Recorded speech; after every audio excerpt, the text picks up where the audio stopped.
बिस्मिल्लाहिर्रहमानिर्रहीम। अस्सलाम वालेकुम दोस्तों, मेरा नाम है स्वान फ़र्क and welcome back to another video. आज से हम एक नई सीरीज़ स्टार्ट कर रहे हैं अबाउट वेब डेवलपमेंट, जिसमें हम PHP, WordPress, e commerce, JavaScript, CSS, mobile, HTML five, WordPress की थीम्स, प्लगइन्स, मॉकअप जनरेटर्स और काफ़ी ज़्यादा डेवलपमेंट के बारे में हम डिस्कस करेंगे। आज की स्पेशली वीडियो के अंदर जो हमने डिस्कस करना है दैट इज़ अबाउट स्क्रिप्ट, कि स्क्रिप्ट को कैसे डाउनलोड किया जा सकता है, अपलोड करते हैं और कैसे उसको लाइव करते हैं ऑन वेबसाइट। बेसिकली आज के वीडियो के अंदर जो हमारे पास स्क्रिप्ट है वो है हाइप HYIP। ये एक इन्वेस्टिंग प्लेटफॉर्म की तरह की स्क्रिप्ट है। मैंने वैसे ही इसको बाय कर लिया, $50 इसकी प्राइस है। और अगर मैं आप लोगों को इसका लाइव रिव्यू दिखाऊं तो ये बेसिकली एक इन्वेस्टमेंट प्लेटफॉर्म है लाइक बिटकॉइन और इस तरह का यहाँ पे सिस्टम चलता है। ये मैंने $50 की बाई की only for the sake of video. इसको मैं पर्सनली यूज़ नहीं करता, तो कोई भी यहाँ पे डिस्पेंसी नहीं है। अगर हम चलें वीडियो की तरफ तो यहाँ पे सबसे पहले हम डिस्कस कर लेते हैं कि यार इस तरह की वेबसाइट को या फिर इस तरह की स्क्रिप्ट को अपलोड करने के लिए हमें किन किन चीज़ों की ज़रूरत है। तो नंबर 1 आपको चाहिए होस्टिंग। आप Hostinger, GoDaddy, HostGator, blue host, digital ocean, cloud wave, PenUp, EasyWP, किसी भी होस्टिंग प्रोवाइडर से आप ले सकते हैं और उसके ऊपर अपना वर्क कर सकते हैं। बट आई वुड प्रेफर कि आप लोग होस्टिंगर जो है ये सबसे बेस्ट मुझे लगती है in hosting. If you want to build a simple website, जो स्क्रिप्ट वेबसाइट होती है, कॉम्प्लेक्स वेबसाइट्स के तो लिए होस्टिंग या इस तरह की जो होस्टिंग होती हैं प्रोवाइडर वो सजेस्टेड नहीं है। बट सिंपल वेबसाइट्स के लिए आप इनको इस्तेमाल कर सकते हैं। इनकी आजकल कोई सेल चल रही है 1 डे 22 आवर्स की, तो मैं आप लोगों को इसका लिंक नीचे लगा दूंगा, आप वहाँ से बाय कर सकते हैं, आप लोगों को डिस्काउंट मिल जाएगा। आप लोगों ने करना क्या है कि आप लोगों के पास होस्टिंग होनी चाहिए और आप लोगों के पास एक स्क्रिप्ट होनी चाहिए। स्क्रिप्ट यहाँ से आपने बाय कर लेनी है, यहाँ से कर लें, इन्वाटो से कर लें या जिधर मर्ज़ी से कर लें। पूरी दुनिया में बहुत सी वेबसाइट्स हैं, आप किसी भी वेबसाइट से जाके इसको डाउनलोड कर लें। स्पेसिफिकली यही नहीं, आपने जो अपनी स्क्रिप्ट लिखनी है या स्क्रिप्ट बनानी है वो आप एक दफ़ा लिख लें या डाउनलोड कर लें बनी बनाई, बाद में इसको एडिट कर लीजिएगा। मेरे पास स्क्रिप्ट डाउनलोडेड है। आपने करना कि आपने अपने होस्टिंग प्रोवाइडर पे आना है, कोई भी आप लोगों का होस्टिंग प्रोवाइडर है, मेरे पास होस्टिंगर है। मैं यहाँ पे आऊँगा और मैं यहाँ पे आने के बाद सबसे पहले अपने PHP को एडिट करूँगा। PHP बेसिकली एक कॉन्फ़िगरेशन होती है इन बिटवीन जो होस्टिंग और आपकी वेबसाइट के बीच में। वेबसाइट की जो फ्रीक्वेंसी है वो मीट करनी चाहिए PHP के साथ। इसके अंदर मैं करूँगा क्या कि अब मुझे कैसे पता होना चाहिए कि यार जो मेरी स्क्रिप्ट है स्पेसिफिकली उसको कौन सा PHP सपोर्ट करता है।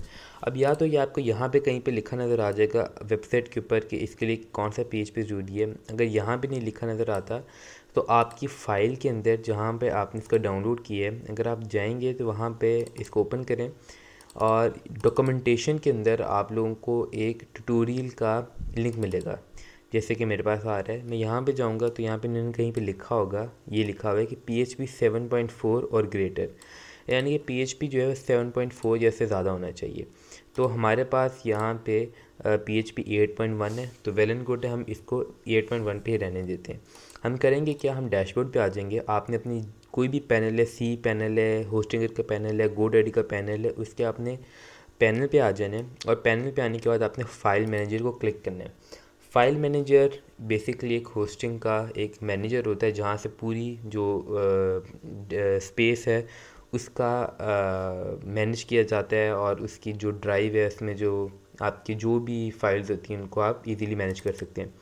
आपने करना ये है कि आपने सिंपली, ये मैंने पहले से इंस्टॉल करके रखी हुई है, मैं इनको डिलीट कर देता हूँ। आपने अपने इधर आ जाना है फाइल मैनेजर में और यहाँ पे आने के बाद आपने public_HTML, या तो आपके पास ये होगी या आपकी जो भी फाइल मैनेजर है वहाँ पे जो कुछ भी लिखा होगा आपने इसको क्लिक कर देना है और ये इसके अंदर से आपने जितना भी डाटा डिलीट कर देना है, यहाँ पे कुछ नहीं रहने देना। इसको एम्प्टी करके यहाँ पे आपने अपलोड पे क्लिक करना है, फाइल पे क्लिक करना है और अपनी वो जो फाइल है प्रोजेक्ट वाली जो मैं आप लोगों को भेज दूंगा, कि जैसे कि ये वाली जो है ये $50 की आपको मिल रही है स्क्रिप्ट। तो अगर आप मेरे से बाई करेंगे तो आपको मैं बहुत मिनिमल प्राइस में दे दूंगा एज अ फेवर। तो आप लोग बेशक मेरे से फ्री ले लें या मिनिमल प्राइस में ले लें, वो आप लोगों की मर्ज़ी है। तो ये आप लोगों को फ़ाइल में दे दूँगा, ठीक है।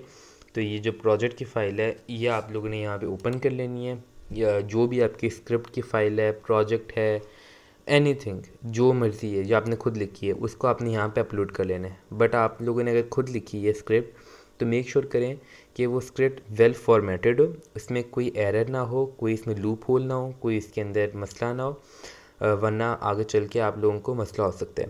अब यहाँ पे इसको अपलोड होने में तकरीबन 5 से 10 सेकंड और लग जाएंगे। उतनी देर के अंदर हम वेट कर लेते हैं इसके अपलोड होने का।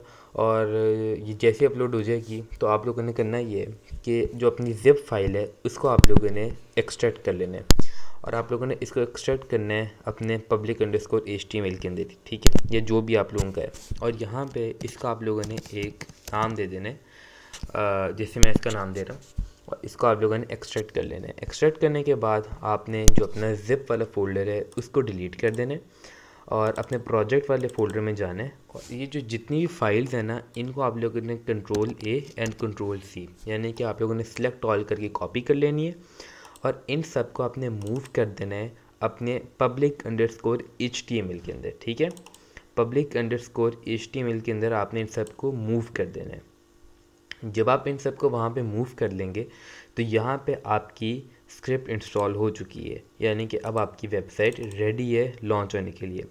अब आप लोगों ने करना क्या है, अब आपने जो भी आपकी डोमेन है उसको आपने इंटरनेट पे सर्च करना है और यहाँ पे आपने आगे लिख लेना है इंस्टॉल, ठीक है। मैं जैसे इंस्टॉल को एंटर करता हूँ तो मेरे पास यहाँ पे आ जाता है इंस्टॉलर, यहाँ से हम इंस्टॉल करेंगे।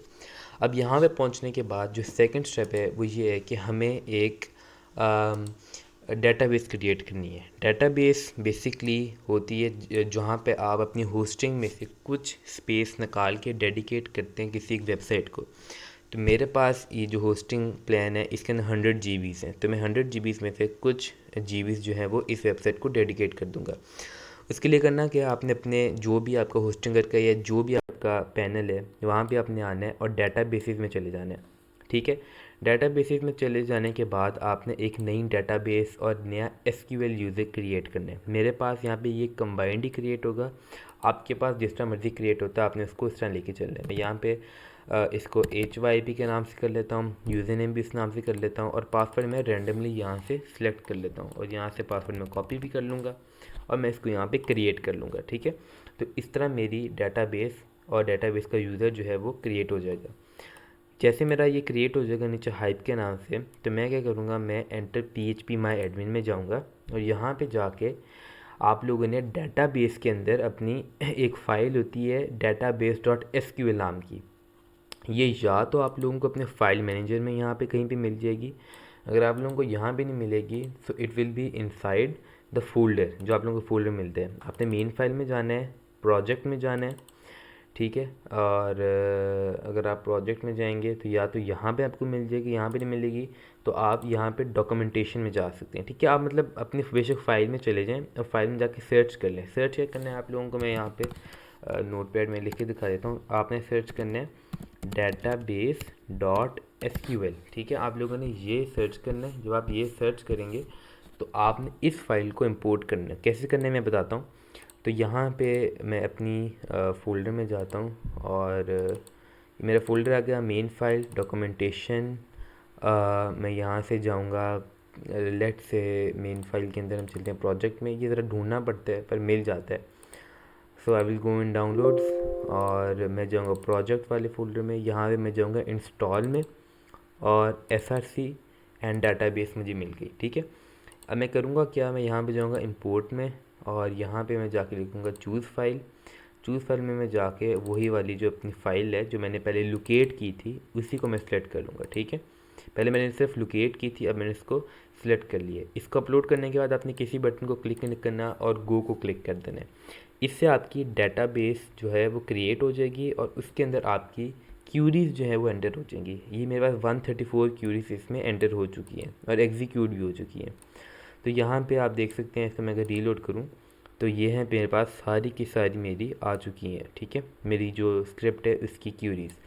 अब आपने करना कि आपने दोबारा से अपने public_html में आना है और इसको यहाँ से क्लोज़ कर देना है और अपने PHP माई एडमिन को भी क्लोज़ कर देना है। आपने अपने होस्टिंगर को एक दफ़ा रीलोड कर लेना है ताकि बैक सर्वर बैक एंड से भी रीलोड हो जाए, ठीक है।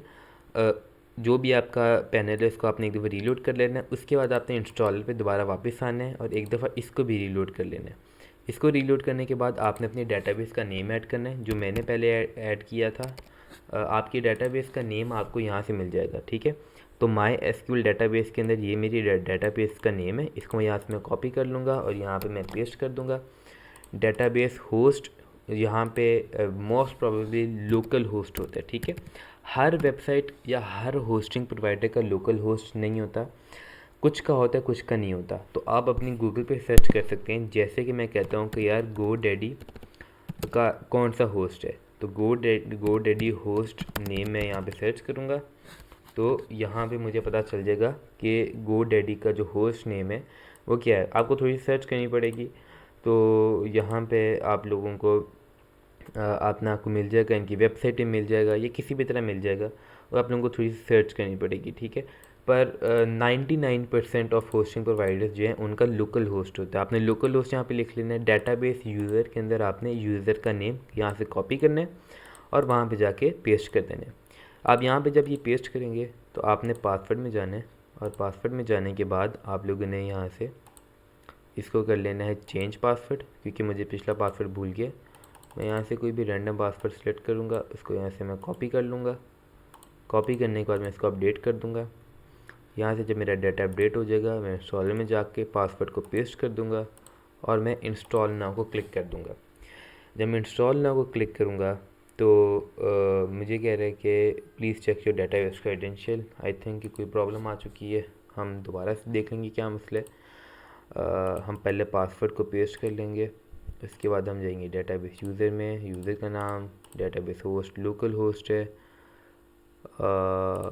Install now. हाँ ठीक है, मैंने पहले जो अपना होस्ट का नेम है वो गलत लिख दिया था, तो लोकल होस्ट लिखना था, ठीक है। अब क्या होता है कि यहाँ पे हमारा ये इंस्टॉलेशन सक्सेसफुल हो गई है, बट आपने ये करना है कि अपनी दोबारा से यहाँ पे आपने जाना है डैशबोर्ड में। डैशबोर्ड में जाने के बाद आपने जाना है फ़ाइल मैनेजर में और फाइल मैनेजर में जाके आप लोगों ने इंस्टॉल फोल्डर को डिलीट कर देना है, जो कि रेड में लिखा हुआ है। ये इंपॉर्टेंट है, ठीक है। इसको नहीं करेंगे तो मसला हो सकता है। पब्लिक अंडरस्कोर HTML में आएंगे और यहाँ पे आने के बाद इंस्टॉल फोल्डर को डिलीट कर देना है। ये डिलीट हो गया। उसके बाद आपने क्लिक करना है गो टू वेबसाइट पे। आप इसको जैसे क्लिक करेंगे तो आप लोग अपनी वेबसाइट पे आ जाएंगे। तो अब आप देख सकते हैं कि वही वेबसाइट जो मैंने आपको पहले प्रीव्यू में दिखाई थी हमारी डोमेन के ऊपर है, ठीक है। और यहाँ पे हम इसको किसी भी तरह एक्सेस कर सकते हैं। अब आपने जब कोई भी स्क्रिप्ट इंस्टॉल कर ली है तो अगर आप लोग स्पेसिफिकली अगर आपने सिर्फ ये सीखना था कि how to upload a script, तो यहाँ तक हमारा काम कंप्लीट हो गया। बट अगर आप लोगों ने स्पेसिफिकली इस स्क्रिप्ट के बारे में लर्न करना है तो उसके लिए मैं एक एक्स्ट्रा वीडियो बना दूंगा जिसके अंदर मैं टोटल समझाऊंगा कि आप लोग कैसे इस स्क्रिप्ट को या किसी और स्क्रिप्ट को की मदद से आप लोग एक अच्छा अपना एक वेबसाइट क्रिएट कर सकते हैं या बिज़नेस क्रिएट कर सकते हैं या प्लेटफॉर्म क्रिएट कर सकते हैं। किसी भी शक्ल में आपने क्रिएट करना है तो मैं आप लोगों को बता दूंगा। तो अगर आप लोगों की रिक्वेस्ट होगी कमेंट बॉक्स के अंदर तो मैं लाजमी इस पर वीडियो बना दूंगा। मैं मिलता हूँ आपसे अगली वीडियो में, तब तक के लिए अल्लाह हाफ़िज़।